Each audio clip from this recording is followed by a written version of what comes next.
All right, this is your number 2 cylinder. That's my magnet down there. See if we can zoom in a little bit.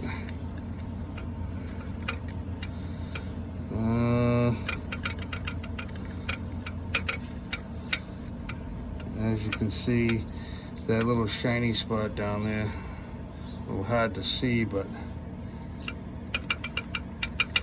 that should not be like that. That's all scuffed up and worn. If this thing will zoom in on it. There it goes.